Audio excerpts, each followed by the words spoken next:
Interested dimanapun berada, semoga dalam keadaan baik dan sehat walafiat ya.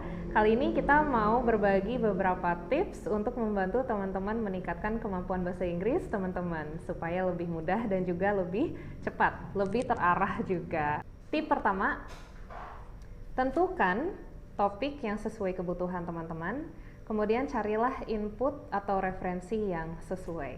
Contoh, teman-teman mau persiapan untuk IELTS. Nah, di IELTS itu kan ada bagian listening, dan salah satu bagiannya ada tentang map atau peta, dan kita harus menuliskan bagian-bagian dari peta tersebut. Tentunya kita harus mencari referensi atau kelas persiapan yang bisa membantu kita untuk bisa menjawab soal seperti peta tersebut kan. Kita nggak bisa cuman nonton film atau film seri, karena nggak cocok, nggak nyambung, belum tentu ada pembahasan tentang maps atau peta kalau di film, seperti itu. Sama halnya juga kalau misalnya kita ingin bisa lancar dalam percakapan sehari-hari. Tentunya cari kelas persiapan yang sesuai dan juga sesuai dengan levelmu, atau bisa juga menonton film-film yang ceritanya seputar kehidupan sehari-hari. Mungkin kalau seputar topik lain atau genre yang berbeda, akan nggak nyambung juga gitu. Jadi carilah yang topiknya sesuai. Tip 2. Nah, barangkali teman-teman kalau belajar bahasa Inggris terbiasa belajar aturan grammar atau tata bahasanya. Nah, ini kan terkadang sangat rumit, susah juga untuk dihafal. Tapi kemudian setelah itu kita nggak tahu cara pakainya gimana ketika kita mau percakapan sehari-hari misalnya. Karena itu mungkin kita bisa lupakan dulu aturan grammar, tapi kita bisa mempelajari bahasa Inggris itu kalau kita lihat kalimat demi kalimat, kita lihat mana sih kata-kata yang berkelompok atau yang sepaket, dan kita hafalkan artinya dan kita pakai. Lebih gampang seperti itu daripada kita menghafal aturan grammar dan harus bisa menerapkannya ketika kita speaking ataupun writing.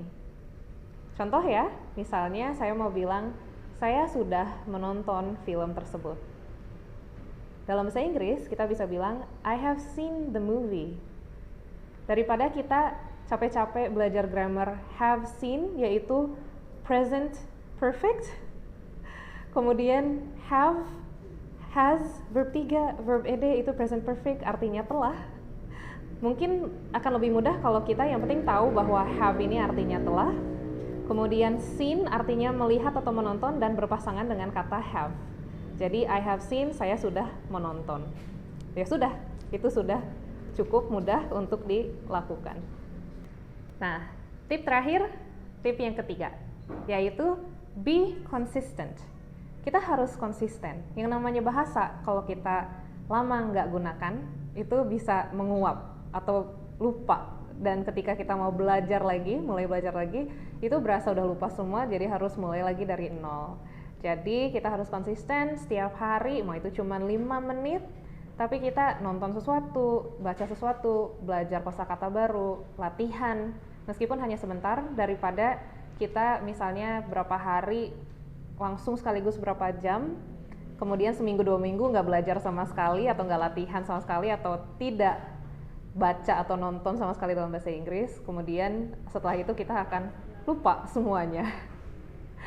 Banyak kasusnya seperti itu, tapi memang ini salah satu yang cukup challenging untuk bisa konsisten tiap hari berbahasa Inggris atau belajar bahasa Inggris gitu. Karena itu semangat, kita harus bisa komitmen, luangkanlah waktu paling nggak 5 atau 10 menit sehari untuk benar-benar fokus belajar atau latihan bahasa Inggris.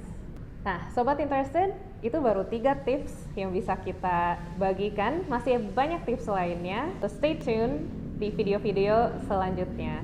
Atau bisa juga langsung gabung di kelas-kelas bahasa Inggris kami. Ada kelas Conversation for Beginners, ada Presenting in English, dan juga TOEFL ITP Preparation. For more info, silahkan kontak kami. We'll see you in our next videos. Bye!